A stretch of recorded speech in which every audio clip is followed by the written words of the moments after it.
समर्थ. मी doctor rakhi आपल्याला शनिवारी काय करायचं आहे हे सांगण्यासाठी आली आहे. शनिवार हा शनिदेवताचा आणि हनुमंताचा वार मानला जातो. हनुमंतांना मानतो शनिदेव, तो त्यांची आज्ञा समजतो आणि म्हणून आपण कुठलेही म्हणणं असलं ते हनुमंतांना सांगतो आणि हनुमंत शनिदेवाकडून ते करून घेतो आणि तो मान आपल्याला मिळतो की आपली कामं होतात.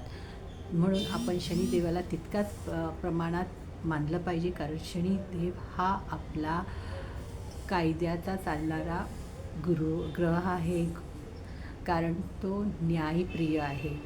तुम्ही ज्या पण चुका कराल त्याचा तुम्हाला जर अन्याय केलेला असेल तर नक्कीच तुम्हाला ते परतफेड ह्याच जन्मात इथेच होणार आहे.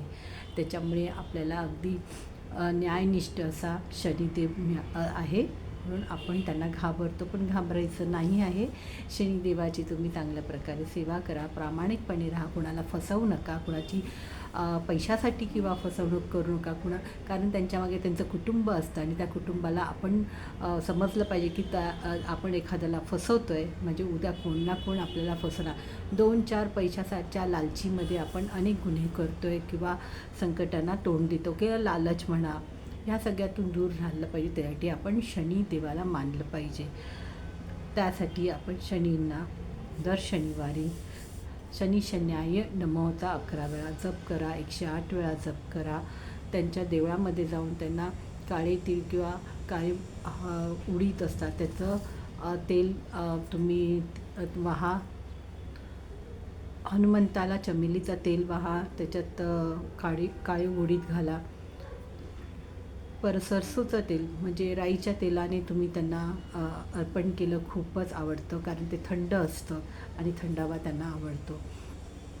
शनिवारी आता अमावस्या येतच आहे, त्यावेळेच्या शनिवारी किंवा आजच्या शनिवारी जर तुम्हाला असं वाटतं की खूपच त्रास होते, खूपच तंगी आहे, कर्ज वाढते, चिडचिड होते, भांडणं होतात, मग तुम्ही काय करा, तुमच्याकडे एखादी जुनी चमड्याची चप्पल असेल ती घाला आणि तुमच्या रस्त्यावरील चार रस्ते असतात, चौरस्ता, त्या रस्त्यावर सोडून या आणि इकडे तिकडे कुठे न पाहता, कुणाशी न बोलता सरळ आपल्या घरी या, हातपाय धुवा आणि देवाला नमस्कार करा.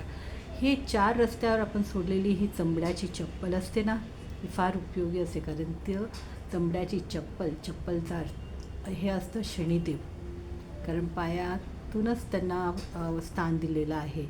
तर त्याच्यामुळे आपण ती 4 रस्त्यावर सोडून यायची. दुसरा जर आहे चहाच्या पत्तीचं दान किंवा चहाचं दान करा. जमेल त्या लोकांना तुम्ही चहा द्या.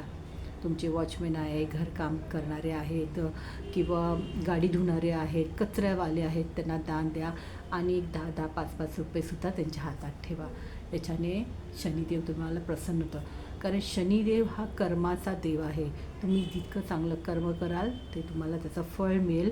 त्याच्याचबरोबर तुम्हाला तुमचे पितृ असतात तेही आशीर्वाद देतात, कारण शनिदेवाचा पितृंवर सुद्धा तेवढाच प्रभाव असतो.